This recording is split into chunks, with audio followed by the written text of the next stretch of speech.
Hello, everyone, and welcome to iFast Research exclusive fund interviews. I'm Dipali Lalwani, and today we'll be talking about the US markets, which have been in the news recently due to the impressive Q1 earnings results posted by the companies there. Specifically, we will be talking about the Motilal Oswal S&P 500 Index Fund and what is the best way for you to invest in it if you haven't done so already. Joining me here today is Prateek Oswal, Head of Passive Investments, Motilal Oswal AMC. Welcome, Prateek. Good morning, and thank you for speaking with us today. Hi, yeah, thanks for having me out here. Looking forward to this conversation. Great. To start off, Prateek, can you tell us a little bit about the difference between the S&P 500 index and other US indices, say like the Russell 3000 or Nasdaq? Yeah, so the S&P 500 is a very popular index globally. It's actually the most popular index for anyone who's looking to invest, especially in the US markets. It captures the top 500 companies or the entire large cap universe in the US. So it basically also is very diversified across all sectors. So you don't have a tilt towards a certain sector or a size or something like that. So essentially, you're buying the entire large cap index, very similar to the Nifty 100 index that we have in India. So that's the S&P 500. Then you have other indexes which are equally popular. You have the Nasdaq 100 index, which is today I think a very popular index because technology stocks are doing really well. So everybody wants a piece of the Nasdaq index, which has a much higher exposure towards I would say stocks in technology, in consumer, and also healthcare. So I think if investors are looking for something that is a lot more sort of growth oriented, then Nasdaq can be a slightly better index. But the Nasdaq is, I think the stock concentration is very high. So, and also I think you're not as well diversified as what you would have in the S&P 500. The other popular indexes are, I think, the Russell 3000, as you mentioned. So the S&P 500 is just a large cap index, whereas the Russell 3000, captures the top 3,000 companies in the US. So it includes large cap, mid cap, and small cap. People have said that there's not really that much of a difference between, I think buying the large cap securities versus buying the entire universe. So investors looking to invest in the entire US market can look at the Russell 3000. So this is basically some of the differences between these three. Okay, great. Thank you, Prateek. Now, as I mentioned earlier, the US stocks have recently been in the news because, the quarter 1 results had positive surprise pretty much all over. However, do you think that the reactions from the market were a bit muted? And if yes, why do you think that was? Yeah, so markets tend to be forward-looking. So if and I think good or bad performance is there's no correlation between good and bad performance to the performance of a stock price. To be honest, what essentially happens is that markets expect say 15% or 20% or 25% growth, and the valuations or the stock price assumes that level of growth. And what happens if the actual performance is at say the market assumes that Apple will go up 25% in their earnings. And if Apple does, I think reach 25%, then the market has already expected this before. So, there won't be any movement in the stock price. Whereas, if a market expects 25% and say a company delivers only 10% growth, then you'll see a huge sort of fall in stock price. And vice versa, if the market expects a stock to grow at say 25%, but then the stock actually grew in terms of value earnings by say 40 or 50%, then you'll see a huge run up in stock price. So I think markets tend to be forward looking, which is why I think you don't see a lot of correlation between I think good earnings and sort of I would say good stock prices or performance. In this case, I think the market had already estimated that in the earnings will be pretty good, and it was in line with expectation, which is why you don't really see a lot of sort of movement in the prices. Okay, great. So investors shouldn't read too much into that. It was already priced in. Yeah, exactly. It's already priced in. I think investors should look out for stocks or industries or I would say themes which do underperform or outperform expectations, because that sets a trend, at least a short to medium term trend about what they can expect in the industry. But I think the U.S. companies, not only stock prices but also their profitability, especially in the top 20, 30 companies, has been really good over the last decade. And I think people expect that to continue. Great, great. Thank you. Speaking of earnings, now what we're seeing is that the EPS, that's the earnings per share estimates for US stocks, have again seen a positive revision for the coming quarters. And currently, the US stocks are trading at a 10-year historically high valuation. So, how are you viewing, US stock valuations currently? Yeah, so we internally, have been extremely cautious, to be honest, to all our investors, and we've been cautious for the last 6 months. So I think the market valuations keep getting more and more. So I think, historically, yes, the markets are quite expensive, and I do think that a lot of that is come. There are multiple reasons to why that may happen, but I do believe that, even though upside may not be as much in the future, I think downside is also protected because if you look at, say, the 2000 the dot-com crash, which is what everybody talks about. Back then you had expectations, but results were not there. Companies were loss making, no one was making profits. It was all backed by future expectations. And today it's a very different landscape. The technology industry, has done really well. Overall, most industries in the US have done well, and they've delivered on the promise by huge profits, humongous profits with the last 10 years. So I think it's a very different industry today. And we also tell our investors, to be honest, to keep expectations low. I think don't look at past performance, 20-25% performance that people have seen in the last 10 years. I think there's a good chance that you would be disappointed, so have reasonable expectations. And I think the real reason to why you should invest in these funds is diversification, buying the dollar, and low correlation with Indian equities, which really, I think de-risks your portfolio in a very big way. True, very true. Yeah. Prateek, an interesting fact we noticed is that US companies that have more than 50% of their revenue coming from international business have posted almost double the growth of US companies that have a more domestic revenue base. What would you attribute this to, especially in today's economic environment globally? Yeah, it's a very interesting point, because today when you're buying something called the S&P 500, you're buying a US index. But the way we see it is that you're actually buying a global index because you're buying global companies. So as you said, 50% of the revenue of most of these companies combined is coming from outside the US. So which is a very big amount. And you see that all these companies that you see in the S&P 500 are also in India, and then Southeast Asia, then China, then Japan, then Europe. They're everywhere. So I think the S&P 500 not only stands for US stocks but global diversification, which is why, and what ends up happening is a lot of companies tend to be headquartered in the US but have global operations. And this we expect to grow over time because, I think a lot of the growth coming from emerging markets is where a lot of these large companies are now sort of trying to play over the next decade. So I do feel that, going forward, this will probably increase. And over time, you might see this becoming a global index in terms of revenue, not in terms of, I think, value, which is all in the US. Okay. I think this is an interesting point in favor because, after the pandemic hit, everyone kept saying that we're living in a time of deglobalization. But I think this, disproves that pretty well. So yeah, exactly. I think there was a lot of talk on, I think countries becoming, they had a Made in India or the Made in US campaign and all of that.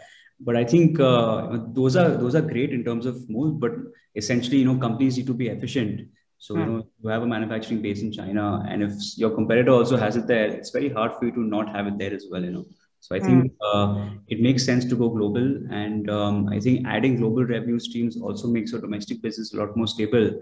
Suppose the US enters a recession and say to go 3 years or 5 years time, then you have your global business to make sure that, your at least profits and your revenue models are stable so that, you can sort of give a more smoothened performance. So overall, it's a good thing.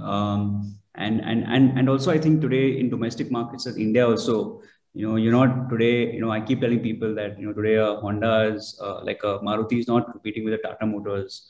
You have Hyundai, you have like, Honda, you have Toyota. So a lot of these global companies that are playing a big role in the domestic game. And so it's important to, diversify a portfolio because, they're equally important. Sure. Great. Yeah. Also, Pratik, can you tell us how are you viewing the technology sector in the US right now? In terms of, there have been some ups and downs recently. Last month, I believe there was a correction in the tech stock. So, what is your outlook on this sector? Yeah. No, it's a great question. We are obviously bullish on technology going forward because today, I mean, at least my belief is that in 10 years, most companies will have to become technology companies. Otherwise, they'll have a survival issue. So we do believe that the importance of technology has gone up, and not because of technology itself, but because customers respond to technology a lot better. Customers want better customer experience. They want everything on the app. So I do think that customer preferences are changing in such a large way that companies need to adopt technology. Like for example, in our case, most of our revenues today in our broking business at Motilal Oswal comes completely online. There is no human interface, no person calling, nothing. So I think preferences have changed, which is why the importance of technology has gone up a lot more. So I do believe that going forward, it is the US tends to be a hotbed when it comes to these technologies and also companies. So if anyone, and the whole world is sort of replicating that model today in their own home country. So overall, extremely bullish on this industry. The good thing about the last few months is that if you looked at if you look at the performance of technology before, say, January of this year, then basically, just one second. If you look at the performance of technology before December, it was mostly the top 10, 20, 30 stocks. But the last few months, you've seen a more broad-based rally where you have all other sectors that have actually done pretty well. So I think that's great. That shows that you're looking at it from a more broad-based angle, and you're looking at actually, I think things coming back to normal, especially in the US. So overall, it's good for most industries. Okay, great. Thanks. A few days ago, Pratik, the G7 nations signed off on Biden's proposed, the minimum global corporate tax. How do you see reactions to this playing out in the market? Yeah, so I do think it's a good move overall, because I think Ireland has been misused, to be honest, in a very big way as a tax haven, and a lot of these tech companies, and it's completely legal, so it's not like they've done something bad or anything. It's just the most efficient way of managing your balance sheet. So I do think that this move is great because it keeps everyone on the level playing field, and also increases tax revenue for the government so that they can spend on, say, infrastructure and other things which Joe Biden is looking to sort of introduce into the economy with the infra bill. So I think overall it's a good move. I think there will be pushbacks coming from obviously Ireland and some other countries, but I do think that a lot of these companies who are going and using these tax havens, may not be the most. It's not the best for say a company in India or a company in, say, Eastern Europe, because it's very hard to compete with a company which pays no tax, right? So I think overall it's good for the sort of competitive environment. It's good for the governments. Tech companies are already making a lot of profits, so I think this does burn a little bit of a hole in their I would say future cash flows. But looking at the overall sort of I would say expectations in terms of growth, I don't see a lot of I would say impact coming on at least the business model of stock prices. Okay, that's great. Thanks. Speaking specifically of your of the S&P 500 index fund, Pratik, what percentage of your portfolio is held in the form of cash, and how are you managing the tracking error for this fund? Yeah. So the S&P 500 is now, I think, completed just over a year, and it's been a huge success, to be honest. It's been more than what we expected in terms of I think just the flows that we've reached. We're now close to 1,500 crore in assets by the end of this month. So I think it's overall. I think it's also showed that people want simple products. They don't need to have these complicated products, and it's a product which people can buy and hold for 20, 30, 40 years. So I think the simplicity stands out. In terms of tracking error, I think we obviously want to minimize the amount of cash holding into the fund. So I think when the fund was smaller, we had to, I think, the way index funds are managed, you have to have some cash. to maintain for inflows and outflows that's coming in the fund. But now that it's a much larger fund, I think that cash is quite minuscule. So essentially what we've seen is that the cash allocation has gone down dramatically. What we've also done is that any money that we have in cash, which is not due for outflows, we invested in the S&P 500 ETF in the US. So we're ensuring that, all the money is invested at all times for the investor. So that's typically how we're managing the tracking error or the tracking difference between the Motilal Oswal fund versus the fund in the US. Yeah. Very, very interesting. Is there a minimum lump sum or SIP amount to invest in your fund, Prateek? Yeah, it's 500 rupees, so we've kept it super economical, we've kept it open to all investors. So I think, it's pretty affordable in terms of entry and exit. And I think there's no exit load also, or there is an exit load, which is like 15 days. It's not a big deal. Okay. So 500 is minimum for lump sum as well as SIP? Yes. Okay, great. Speaking of this, there have been a lot of questions around, which is really the best way to invest nowadays. There are a lot of conversations around this. So specifically for the S&P 500, if there is an investor who hasn't already invested in this fund, at this point in time, what would you recommend? Should they go in with lump sum or is SIP more advisable? Yeah, so we've been advising SIP. So I think an SIP makes sense. If you could just split your payments maybe to 6 to 8 months time, that could be a good way, because honestly, it's really hard to say what's going to happen. I think the whole point about investing internationally is not to really maximize returns. It's to really make sure that you diversify your Indian holdings over a very slow period of time, 15, 20, 25%, whatever number is. And I think diversifying slowly makes a lot more sense, because you're making sure that you're not, getting into the entire lump sum or SIP debate. So I do think that, I think a simple SIP makes perfect sense. Especially in the current environment where obviously there's a lot of froth in the market. There is a lot of euphoria that's happening in the US right now. So I think a lot of speculation also. So I believe that SIP makes perfect sense at this stage. Okay, fair point.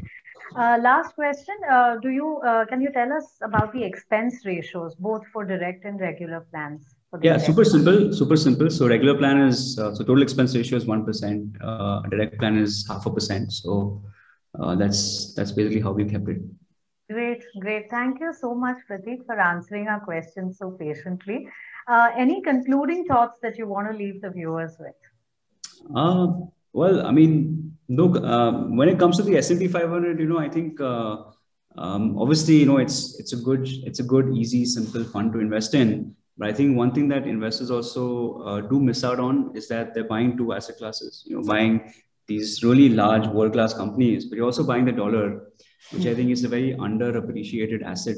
Especially looking at India. We have lost about 5.5% every year over the last decade. And we expect to lose another, say, 2 to 4% over the next, say, maybe 10, 15 years. So I think, having some of your money in dollar-based assets makes perfect sense. So you're essentially getting two asset classes when you invest internationally. So that's also one of the reasons why, we are recommending it. And it's good for your overall portfolio.